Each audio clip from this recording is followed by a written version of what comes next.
سود خور کے ساتھ قربانی میں شرکت کرنا، اس کا کیا حکم ہے؟ چنانچہ جان بوجھ کر سود خور کے ساتھ قربانی میں شرکت نہیں کرنی چاہیے انسان کو، کیونکہ حرام رقم سے شرکت کرنے کی صورت میں کسی کی بھی قربانی درست نہیں ہوگی۔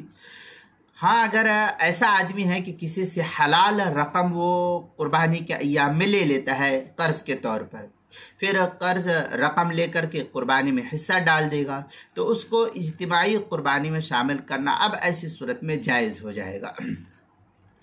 چنانچہ اس سلسلے میں جو ہے فتاوی شام کے اندر ہے، والحاصل انه ان علم ارباب الاموال وجب رده عليهم والا فان علم عین الحرام لا يحل له يتصدق بنیت صاحبه۔ اس طریقے کے الفاظ جو ہے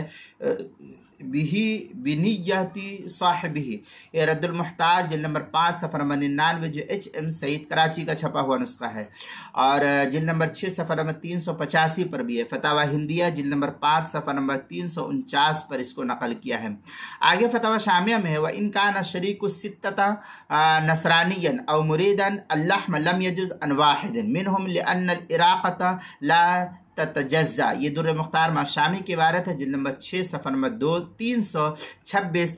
آگے جو ہے کیا نام ہے، بدائع الصنائع میں ہے، وَقَدَا إِذَا كَانَ أَحَدُهُمْ عَبْدًا أَوْ مُدَبِّرًا وَيُرِيدُ الْأُضْحِيَّةَ لِأَنَّ نِيَّةٌ بَاطِلَةٌ لِأَنَّهُ لَيْسَ مِنْ أَهْلِ هَذِهِ الْقُرْبَةِ۔ اس طریقے کے الفاظ جو بدائع الصنائع جلد نمبر 5 صفحہ نمبر 72 فصل اما شرائط جواز اقامت الواجب کے تحت جو ہے اس کو نقل کیا ہے۔